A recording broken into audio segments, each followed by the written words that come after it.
So students, allow me to share with you our first topic today. The presenter is Dr. Irene Simiyu from the Department of English, Literature, Journalism and Mass Communication of Kibabi University. That is where this course is housed. There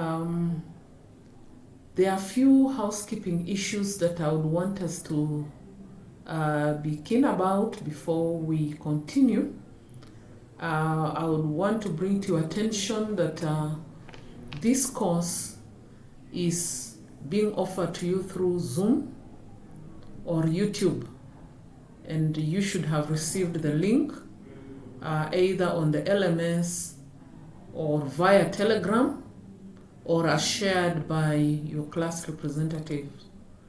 It is important to note that unless you are requested to give a verbal response, keep your mics muted, video off, and do not share your screen, because once we do that, a number of us, then our lesson will be interfered with.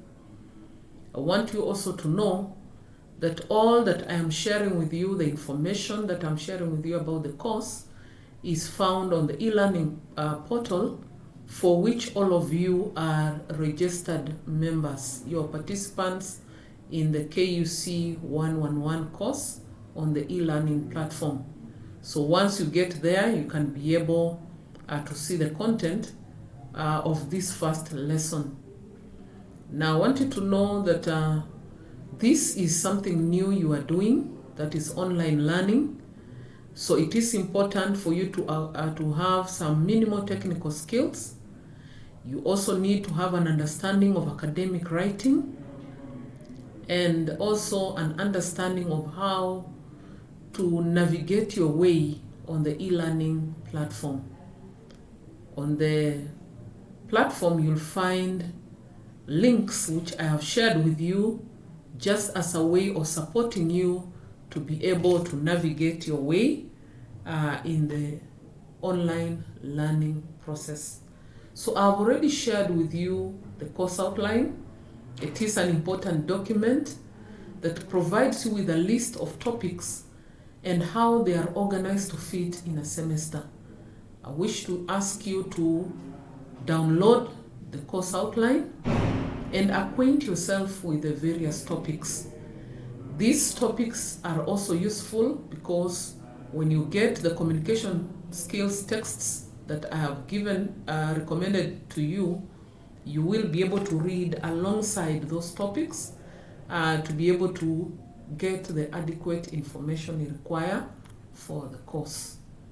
Now, under topic 1, which is entitled Fundamentals of Communication, we'll be looking at the following. You want to create an understanding of what communication is from the perspective of scholars, from the perspective of other sources of information like the dictionary and even the internet. We'll also then look at the emerging issues from these definitions. We want to put the ideas together to form what we would refer to as our own definition of communication skills, which we can move with as we proceed in our learning. We'll look at functions of communication, why communication. We'll also look at the significance of studying this course. Why should we study communication skills? We'll look at the elements that make up the communication process and some principles of communication as established by various scholars. Now, students, on your screens you can see a picture. I want you to examine the picture carefully and discuss the following questions with a colleague who is besides you. Is communication limited to human beings, or do animals also communicate? Number 2, how is human communication different from animal communication? I wish to hear your responses. If you can, please type them so that we can be able to exchange and hear some of what you were able to find out. I'll give you a few minutes to do that, to type out your responses to the 2 questions.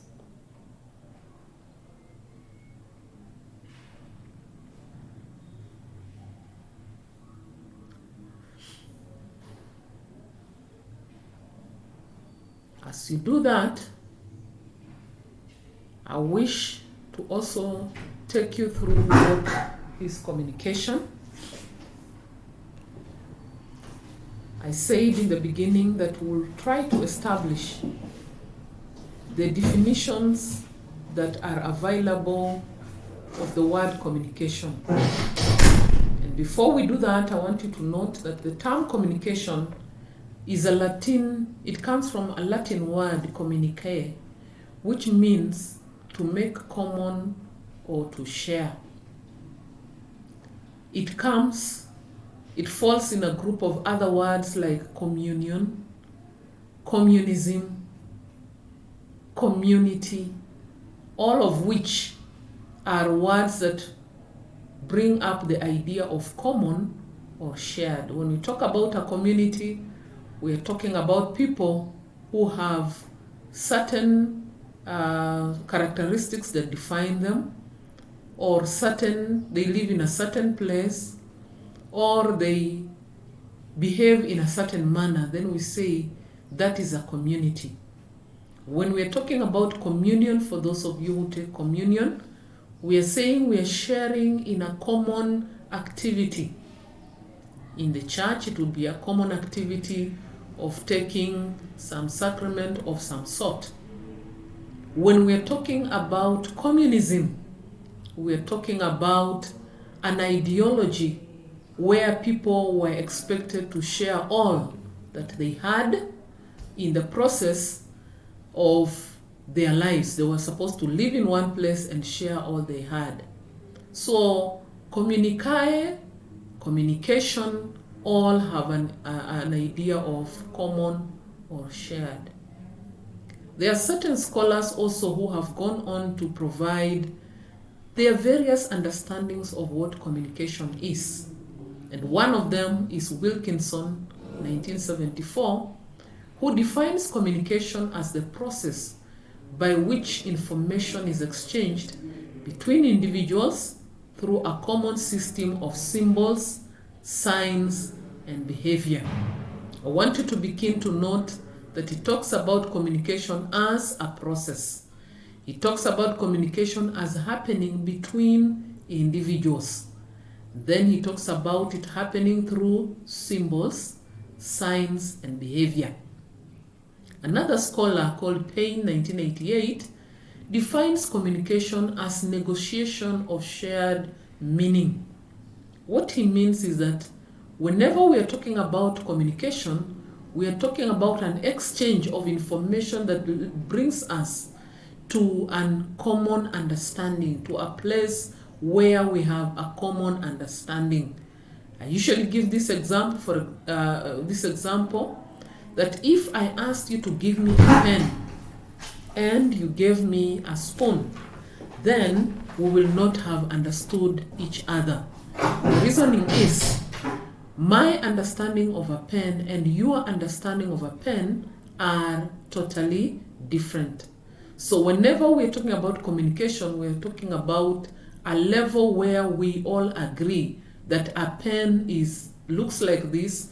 This is the definition of a pen, this is the size, and this is the appearance of a pen.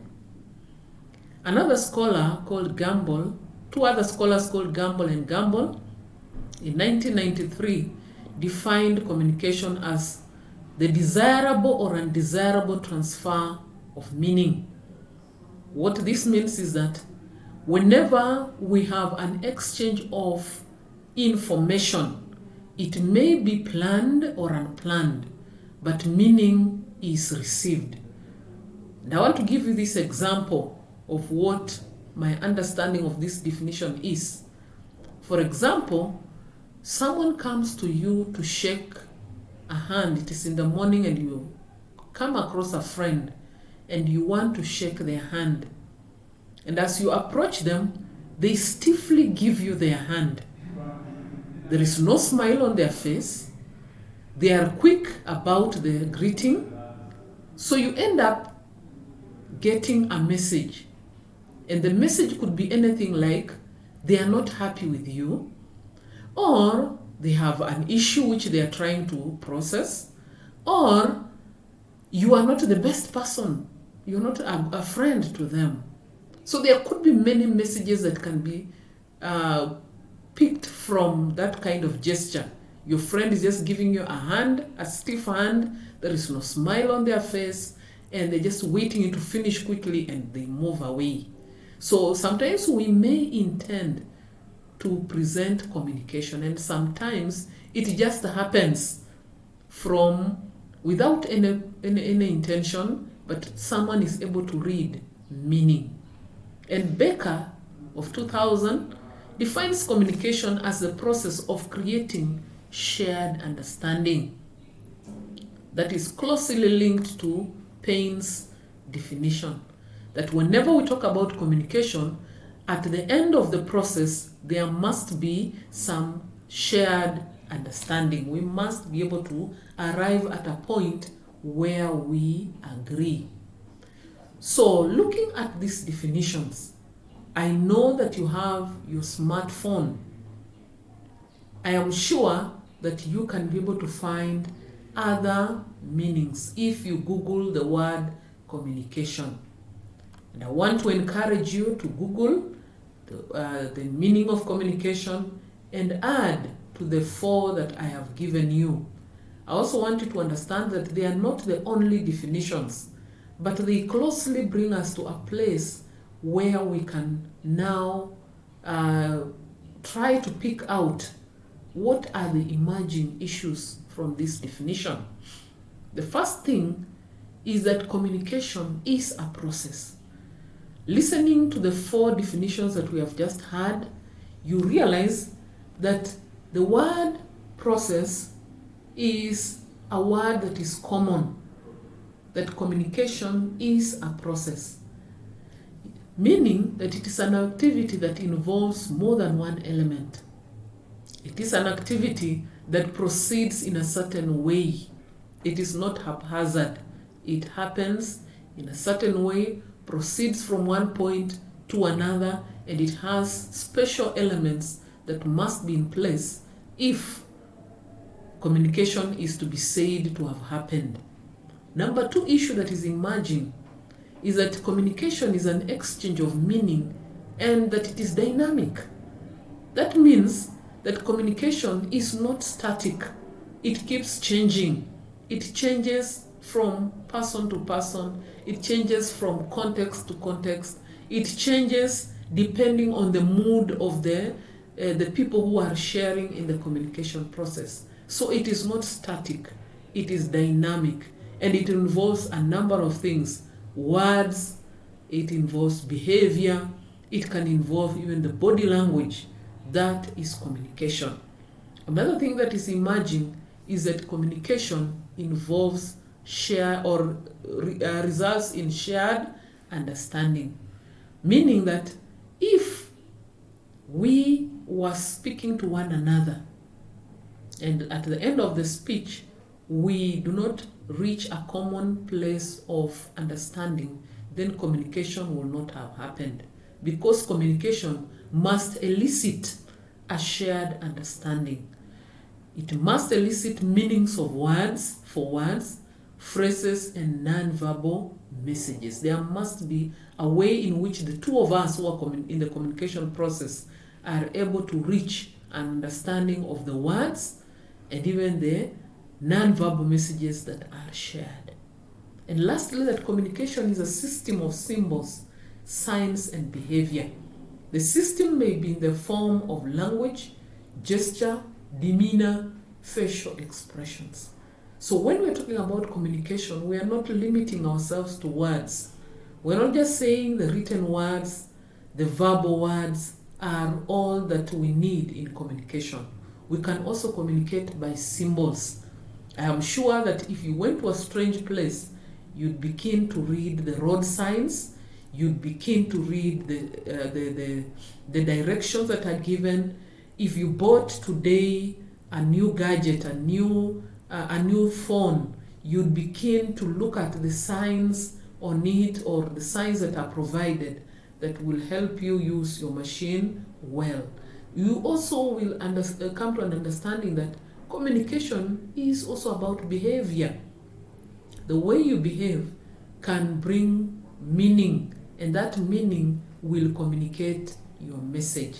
So for example, if we met and you were smiling and you were very happy and you stretched out your hand to greet me, I am sure that I'll get the message that today is a good day for you, you are happy. And the opposite would be true if I came across you and there were tears in your eyes. I would understand that something is wrong that needs to be corrected, and that perhaps you're in a state where you're missing home, or you're in a state where you've not been received well in your hostel or in your group of people that you are trying to link up with so that you can begin your journey in Kibabi University. So behavior is also a way of communicating. And scholars have come to establish that behavior communicates much more deeply than words. Sometimes someone can tell you they like you, but when you look at how their eyes are looking at you, when you look at their appearance, you get the idea that they would kill you if they found you in a dark corner. So it is important that we check behavior, because behavior communicates. Just the way we would check words, just the way we would check symbols, because they communicate. Now, scholars have also come up with what we call models of communication. These are diagrammatic representations of what the scholars have come to understand to be the process of communication. And the first model that was used in the beginning to explain what communication is what we call the linear model of communication. In the linear model, everything proceeds in a straight line. Usually there will be the sender or the person with the message. There will be the message. This message will be put in a channel, and there could be noise or no noise, and the message will get to the receiver. A classic example of how this communication will happen in the linear model is, for example, if I met you on the corridors of Kibabi and I said, "Good morning," and then you said, "Good morning." And then you waited for me to say another thing. Perhaps I ask, "Are you well?" Then you'll say yes. Then you'll wait again. Then I have to say, "Okay, bye-bye." Then you'll say, "Bye-bye." We know clearly that that is communication happening. But does it happen normally like that? Is there just one person who has the message and another person who receives the message? The truth is, we do not behave like that in the natural. There's usually some form of interaction. So because of that, there emerged the second model called interactive model of communication. And this interactive model sought to demystify a bit the process of communication. It said that when the sender is planning to share a message, they must go through a process called encoding, where they plan the message. And then they put the message in a channel. This message and this communication will happen in a context. This context may have noise. However, the message will go to the receiver, who is the person intended for the message, and the receiver will decode the message. After they have finished decoding, they will provide feedback. So we have feedback that goes to the sender, and the sender now can also be able to respond to what the receiver has said, and it goes on in a cyclic manner. That is the interactive model of communication, and it is partly what we do. When we meet, I can begin the conversation, you can respond to my conversation, but you can also ask a question where I become the receiver, or you can say something where I become the receiver and I have to respond to you. So the process is cyclic. It is like a circle. It goes round and round. At one point, the sender becomes the receiver, and the receiver becomes the sender, and the process goes on until when the two are satisfied with what they are sharing, then they can stop. Then we have the transactional model that sought to give more meaning to the interactive model. And here, what they have added is the idea that the sender can encode and decode. The receiver can also encode and decode. And the message keeps going round and round. There is an exchange. There is an exchange of information. It is not a one-way. It's not a one-way process. It is a process where transaction happens. You say something, another person says another thing, and you go on round. If you ask the question, the other one will respond, and they could also ask you a question, and it continues like that. And if you think keenly about the kind of communication that happens naturally where you are, either with a friend, or with your parents, or with your lecturers, or even with the mama mboga, it will always be a transactional kind of communication where you say something, the other person also says something, and you keep interchanging information. These are the three basic models of communication. However, they are not the only ones. There are many other models that are available online. I would encourage you to be able to read around these three. In my notes, you'll find a lot more information on these three models of communication, and they will guide how we do engage in communication. For example, if you went somewhere and someone was and you decided to use the linear model, you are likely to end up with very little communication happening, or a very short while of communication, because what will happen is that as the receiver has to encode the message and send to the sender has to encode the message and send to the receiver, and the receiver responds, and then they keep quiet and wait, the communication becomes very tense, and it does not take long before it is called off. Now, students, I'm sure you can see some pictures on the screen.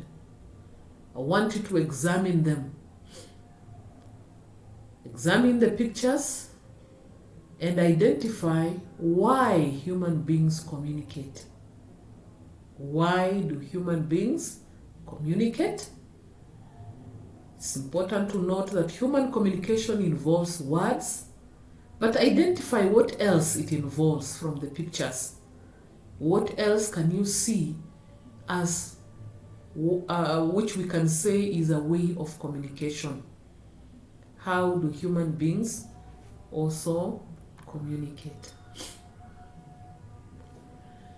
Students, I want us to look at functions of communication, because communication is a basic human activity, and being a basic human activity, there must be a reason why we engage in communication.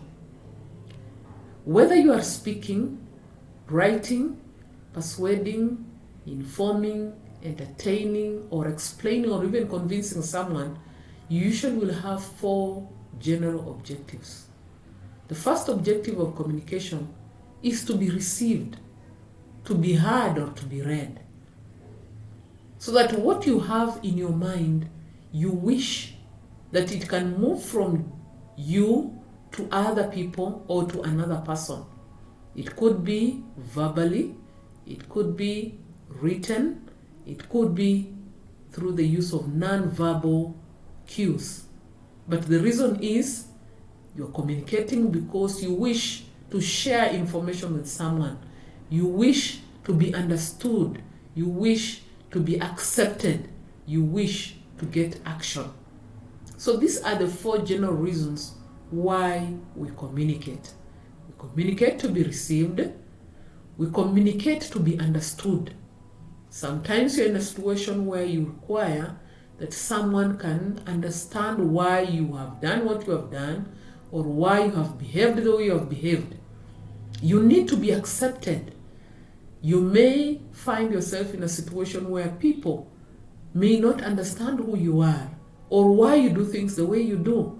So you wish to give an explanation, a kind of verbal or written communication that will bring out who you are so that you are accepted. And sometimes we want to get action that could be in the form of change of behavior or attitude. So you wish to convince someone towards a certain direction. So when we talk about learning communication skills, we are saying that we want or we wish that each one of you is able to acquire the ability to convey information so that it is received and understood effectively. You develop ability to communicate information or to convey information in a way that it is understood, it is received and understood. And you realize that it is not an obvious thing. Why is it not obvious? Because there are barriers to the communication process. A barrier is anything that interferes or distorts our ability to send or receive messages. And these barriers exist in our environment. Now, students, I want to look at 5 different barriers to the communication process. The first one is the physical barrier. When we talk about the physical barrier, we're talking about those things that are in the communication environment that can affect how information is shared or received. This could be things like they could be things like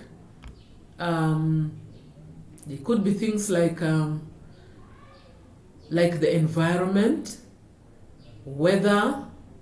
They could be noise. They could be things like inability to communicate to large audiences. Those are some of the things that can affect